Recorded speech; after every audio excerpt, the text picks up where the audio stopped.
Hi everyone, welcome back to the channel. Today I am talking about one of the first vintage pens that I got. That is a Parker 45. And the 45 is a Parker that was brought out in 1960. It was referred to as a classic sometimes. And initially it was basically brought out as a school pen because you could use it with cartridges, it wouldn't dry out very quickly, and it was just easy to use. Has a snap cap, not a twist cap, and all of those things are in favor for it being a quick draw school pen. Yes. This is a pen that has been in my collection for a while. Parker 45s are not too hard to get. They have gotten a little bit more expensive recently, but they're not terrible. It was one of my first vintage fountain pens.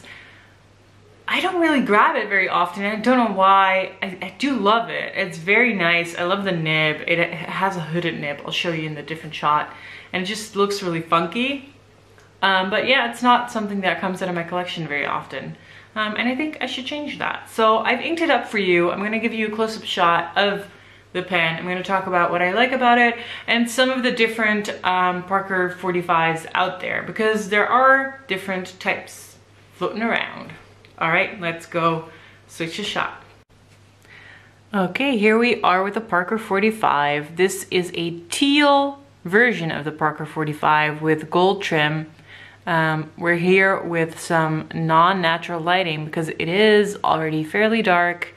We're in winter right now and I can't really make anything more of it, alas. But gold trim, and it's like a teal petrol kind of color. This is actually Parker 45 that I have not seen very often, which is nice, I guess. I don't know if it's actually rare. I just haven't seen it very often. And I love the color teal, so this is a really nice like fit for me. If you uncap it, then you will see the nice hooded nib. And it is disassemblable. I have done this. The reason why I disassembled this particular pen is because I wanted to see if there was a 14K nib on this.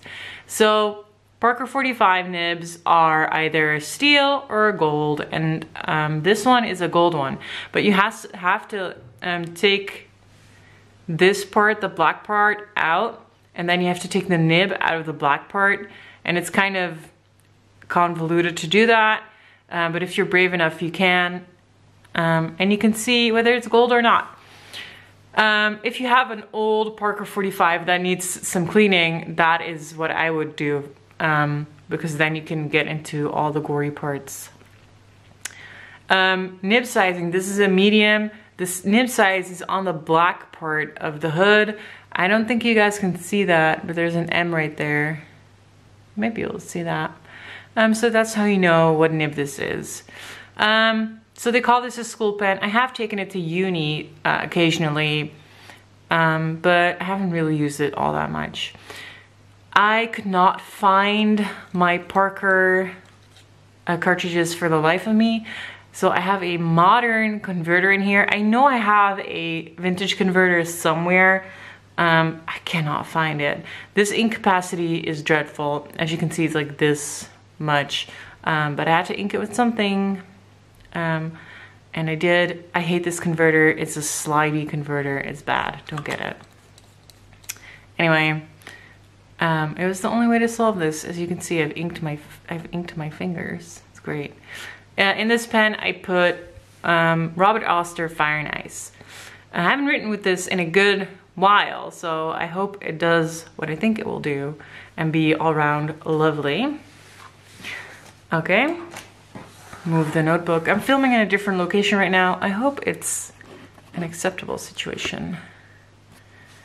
Let me see if it focuses like that. It is a Parker, it's a Parker 45, medium nib, Robert Oster Fire and Ice. And this nib is fairly smooth. It does, to me, feel like it has a little bit of a sweet spot. Just don't turn out of it too much, otherwise it will stop writing. But it's very good. It is also a fairly wet nib, which is what I love. I think this is actually not the original nib that was on this pen. So I have multiple Parker 45s, both of them with gold nibs. I think I switched out the original one with a nib that was a little smoother. But I mean, it's a Parker nib. You can be lucky on eBay and you can be unlucky on eBay. And sometimes you get a gem with a really good nib, and otherwise you might have to look for a parts bin. I think you can still get like separate nibs for this pen, but I don't really know for sure. So I need to check what I paid for this. I will do that for you, and I'll be back in a second. Okay, I paid 31 pounds for it, so about $35. I also checked what you should expect to pay, and the prices range a lot. So I saw one for like 15 euros, which probably does not have a gold nib, and then I saw one for 50, which might have a gold nib. It's kind of a mixed bag, and you're basically guessing unless someone really disassembles the pen or knows about which models came with gold nibs, and I honestly don't know. But yeah, I paid about $35 for it, and it was definitely worth it. The other one I have, I paid less for because there's an engraving on the cap.